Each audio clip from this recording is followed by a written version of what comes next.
Welcome to Wizards of the Tower Roleplay, Campaign Tales, Episode 4.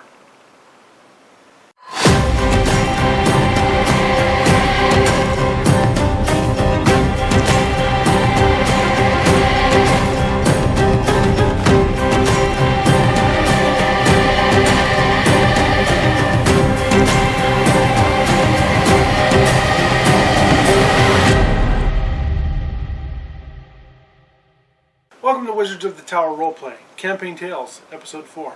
I'm Delaney. I'm Tom.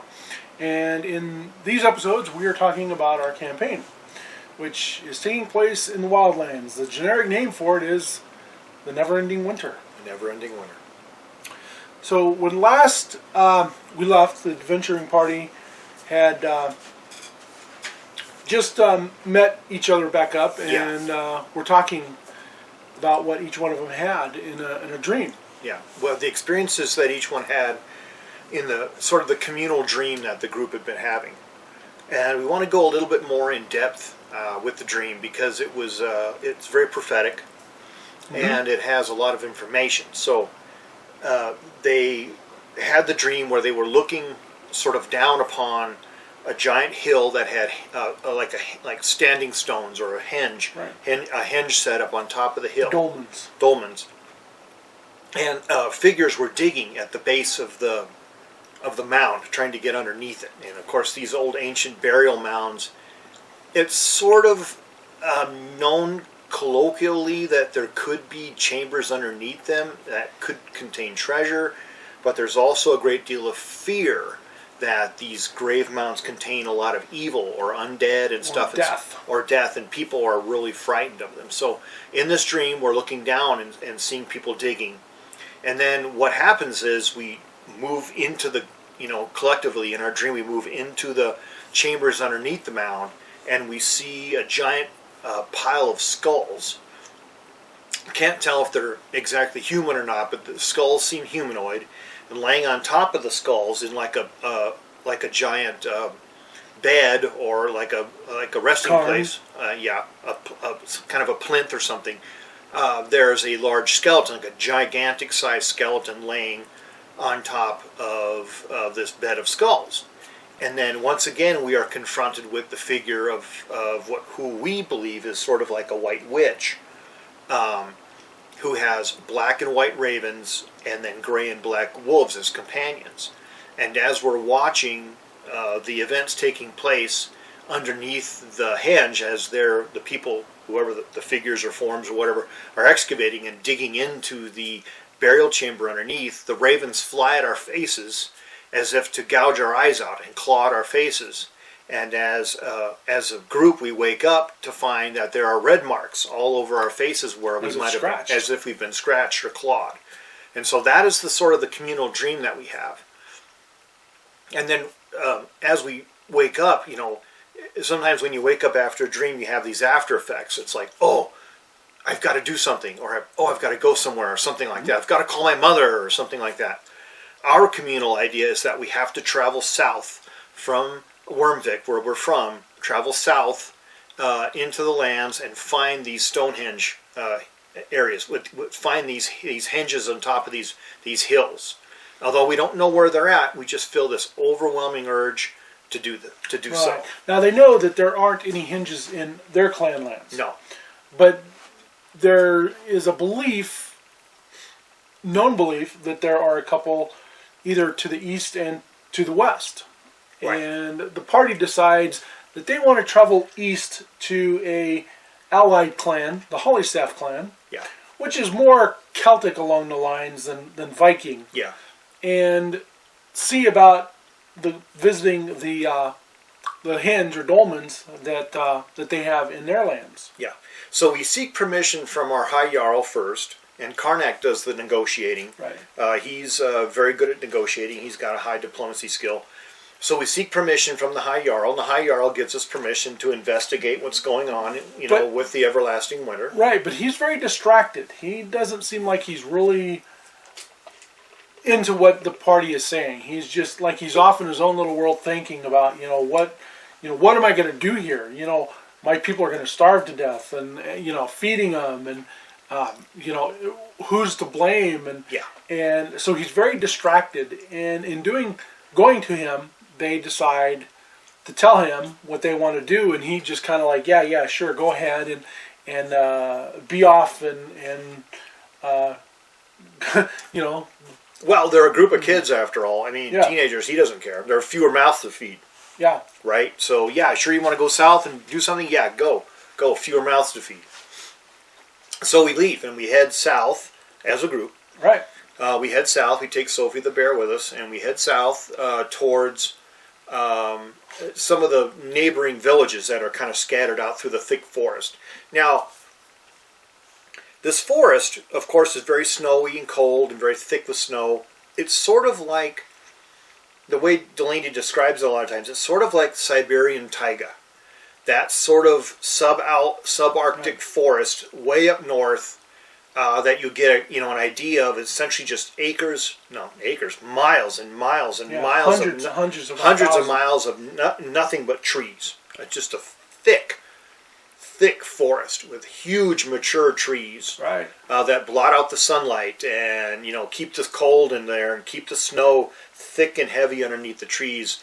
And if there's a pathway, well, it could be an animal path, or it could just be a footpath, but it's definitely no cart path, and you're not taking a wagon through that area. Or a horse, which they actually had a horse from the first adventure. We had a horse, but horses are useless. All they do is post hole down into the snow. So it becomes very difficult to travel. And of course, we'll talk about the things that we do later to help out our travel in the snow. But we're heading south to a couple little villages nearby to try to seek information and to try to run into some people who might know more about the Southlands, because we're budding adventurers and we don't really know much about the Southlands. Yeah. So they come across this village that is a woodcutter's village called Barstad. Yeah.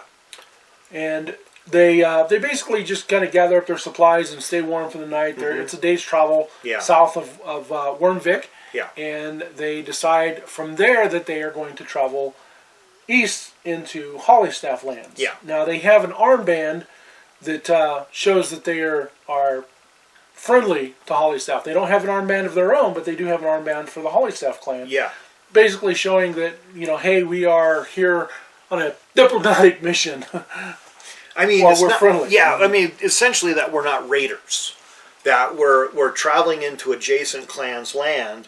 That we're not there with evil intent. We have to steal food and whatever. Yeah, we have an armband of diplomacy, I guess you could say what it is. And it sort of shows us as being the fact that we're from a neighboring clan, but we're not just outlaw raiders. We're actually legitimate. We're not outlaws. Right. And while they're in Barstad, they try and get some of the news, and everybody, once again is talking about lack of food and the cold. And they're blaming the goddess Invernia. They're blaming all the gods in general. Yeah. The gods, they probably really don't like that, but the gods are forbidden to interfere. Yeah. I mean, what can you do? Everyone seems very stressed out about it. It's spring. It should be melting, but it's not. It's still snowing heavily. It's still cold. We as a group, of course, as we travel, have to hunt constantly, forage for food any way we can, go ice fishing in the creeks, try to hunt animals. Gather what herbs they can. Gather what herbs we can to make potions. And it's not a fast process. We make at most, 10 miles a day, maybe 10 to 15 less. Because you're traveling also in the snow, so it slows heavy them down. snow. I mean, we're young, energetic people, but every night we have to make a fortified camp so we don't freeze to death, and that sort of thing. So we're heading. Build a nice fire. If you have food, cook the food. Yeah, and we're heading east now into Hollystaff lands, and we come across a gorge, and it's a really interesting thing that's happened there, isn't it? Well, yeah, there is a big tree that has crossed it that's cleared off. Yeah. And the party is like, what's going on here? Yeah. And as the party draws up to the gorge, they've already faced goblins in their first test, and out from the gorge pops a bunch of goblins. Yep. And the goblins are on the other side, and they're saying, give us our toll, give us our toll. And the party's like, well, we can just go around. And goblins like, no, go around. Ringo forever. Give us toll, quickest, easiest way across. The ravine probably doesn't go forever, but it would really make us have to go several days out of our way, either to the north or the south. Right. And now one of the things in Delaney's campaign, which we talk about a lot, is that animals or people or creatures or beings aren't always evil. No. There's ways to work your way out of it. You can either negotiate with them or you can avoid them or something like that. So instead of, taking these goblins on, and we could have done it. We could have killed all the goblins and then just crossed the bridge. But what we decided to do is just go ahead and pay their toll because they only want 1 copper apiece and we have plenty of money. So with them paying the toll for the goblins, they cross the ravine, they get across safely, and the goblins are happy. They've got a little bit of something. Yeah. It's not much for them, but, hey, it's something. Well, that's the Goblins franchise. Just think of today that everybody seems to have a franchise, whether it's a pizza shop or some kind of a car cleaning business or something like that. That's the Goblins franchise. It's like, hey, this is our bridge. We got the tree over here. You want to cross this ravine, you're going to pay us to do it. Right. We maintain it, etc. That's how it works. Now, as they're still traveling east, they come across this grove, and this grove is quite unusual. Yeah. They see spectral animals, mainly deer, and there's some rabbits and squirrels, but it's this big grove, and the animals are shimmering and blue, and can't really, they see through them, and they're like, wow, this is unusual. This is not normal. Well, what really kicks it all off is we're in the middle of this thick forest, and what's broken up through the trees as we come across really like a clearing surrounded by huge trees, and it's an obvious clearing. It's obviously put there. It's not something that happened naturally. This is a magical grove, and it's really apparent to us that this place is really unusual, and the place is populated by these spectral animals that you can see through. Right. Now, Maud being new to the world, thinks, well, hey, maybe I can shoot one of these spectral animals, and it's a real animal, it's just a different color animal, and has some magical ability, and maybe I can shoot it and take it down, and we'll have some meat for a few days. Yeah. She doesn't know. Well, what she doesn't know is when she shoots it with her bow, and the arrow strikes one of the stags, she has a vision or a powerful portent of the mind of the stag. It basically transposes with her. Yeah, they change minds for a few minutes, and she becomes a stag being hunted. She sees the party there. Yeah, and so Maud is frightened and then runs away from the group, runs off into the forest, as a stag would do. And so everyone's turning around looking and seeing her hightailing it through the trees out into the forest as fast as she can. Now, she looks like Maud. Yeah. She's just got the mind of the stag. Yeah, she's just leaping over the snow back out into the forest, running away, and the effect lasts several minutes, and it's really sort of mind-altering to her. We don't really know what the stag does, but we definitely know what Maud does, is how they've changed minds. So this is a hint that things in the world aren't quite correct, and that we're encountering something called wild magic. In the wild lands. In the wild lands. Or chaos magic, or chaos magic, whatever you want to call it. And we can talk about more of that later, but this is our first, I would say, really the first encounter with powerful wild magic that we come across. And they end up having a few encounters with wild magic in various areas as they go on. But we'll hit upon those as we go. Yeah. Along the same lines, once Maud comes back, their druid, or their hunter, actually, ends up casting a spell, and he ends up getting this ghostly shield that now appears in front of him. Yeah. And anytime he tries to do something, this shield stops it. Yeah, and the weird thing is because how wild magic works, he casts almost like a detect magic spell on the grove, and is suddenly 10 years older. Right, he's aged 10 years instantly. So here's this dwarf who had no beard, who's now starting to get the gruff. Yeah, now all of a sudden he's starting to get some beard, and everyone's like, "Hey, Karnak, what happened? What's going on? How did that happen? You didn't have a beard, and now you've got facial hair. Now you've got a beard. What's going on?" And that's how wild magic works. It's total chaos. Yeah. But along the same lines, when they're searching in the grove, they do find some healing plants, like a yarrow plant and silver birch. Yeah, some very valuable plants for constructing and brewing healing potions, which is very good. We're able to find them because this grove, it's almost like the snow is a lot less thick here. It's like a place out of time. Yeah.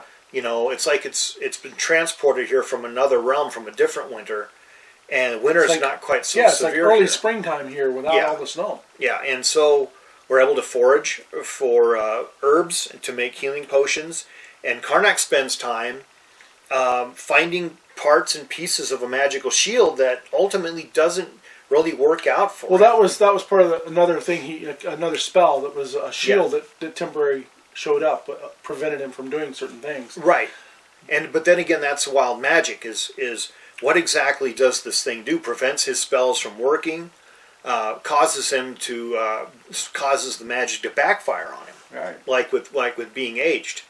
So, being the superstitious sort of teenagers that we are, we decide to leave the grove as soon as we can because we don't understand it. And so we all leave as a group and continue on our journey. Now, those who might know herbology, yarrow plant actually does have some healing qualities to it, along with silver birch bark. Well, there you go. And I actually have a really cool book I got on a Kickstarter that has herbs, and I found that in there and pulled that out, and it was quite useful. So when Berger started making his potions, he actually got a bonus because of having the yarrow and silver birch in his potion. There you go.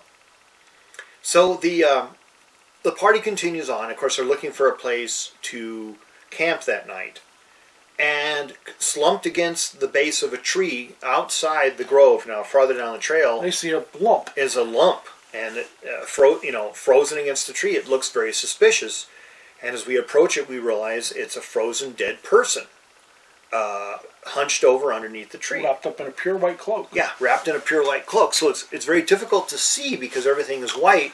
Plus, he's been covered with snow. I mean, it's been covered with snow, but we were able to see this at the bottom of the, through perception checks at the bottom of a tree, and it looks really unusual. So we investigate it, and it turns out it's a frozen warrior.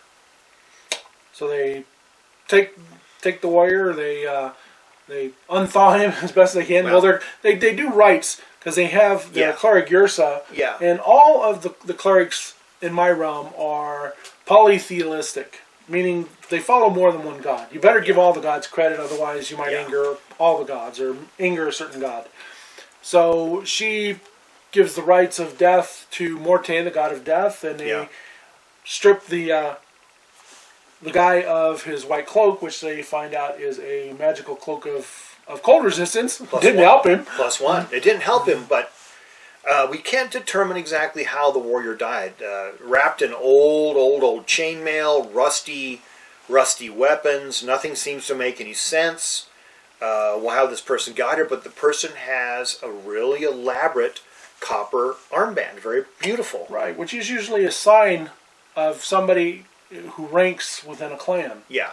If, once again, Vikings, if you watch that, when somebody earns an armband, they gain a little more rights. Yeah, a little more respect and a little more prestige. So they take the cloak, they take the armband, they burn the body, and give him the last rites, and head upon their way, and find a spot to camp for the night. Yeah, so that's where we camp, in that area. Karnak tries several times to identify the armband, but blows his roll every time. Yeah. And folks, that's just what happens sometimes. You can't do your identify when you're rolling 2s and 3s. It just doesn't work. You can't do your appraise when you've got a +5 for appraise and you roll 1s twice in a row, so you end up with 6s. It just doesn't work out. When you have the rolls and they don't work, you've got to try to do it over time. And I really don't think we ever found out what that armband You never did. meant. You kind of stashed it away in your gear, and you never brought it back out to look at it again. Yeah. So, and of course, that becomes an issue later on, which we'll talk about when it comes to Karnak and identify and things like that. But we build a rather elaborate camp there in the area around the piers because we say the rites as we burn the body. We have the camp there, and that night something terrible happens to us. Yeah, they're jumped by 4 Yeti. Now they've heard rumors of the Forest Men. That was one of the first things in their downtime that Frostwolf had come back talking about the Forest Men, the men of the forest. Yeah. Yeti or Sasquatch or whatever you want to call them. And in the Pathfinder world, it's Yeti. Right. Right, yeah. I think they have Sasquatches too, but they get attacked by 4 Yeti. Now, Yetis are CR4 monsters. They're quite powerful. The party at this time are second or third. I think you guys were second level, maybe third level, drawing upon third level. Just barely. But they had a heck of a fight. Yeah. We take a lot of damage. Mod takes a lot of damage. Everybody who's a warrior takes a lot of damage. The Yeti, which Delaney will talk about, how elaborate their weapon system is, with mainly natural attacks. They rend. They bite, they rend, and they do cold damage. Yeah. Which stacks up onto you and is debilitating, and it can steal levels, and it can steal ability scores, and everything. Well, it doesn't like steal that. levels. It just does cold damage to you. So it does 1d6 cold damage plus their natural attack of their claw bite, and then but they also can make you sow fear and paralyze. Well, that's what I meant. They can paralyze you with fear, but they can also inflict cold damage on you, which slows you down and affects your con. Right. Now they are susceptible to fire damage, but the party does not have any fire-based spells. No fire-based spells. All we have is a campfire. They have Rolf, who does cold damage, which they are totally immune to. Yeah, just not cold damage on a Yeti is not going to do much. Now poor Berger, their scout, he gets scared to death, and he can't fight the whole fight, so he's basically out of it.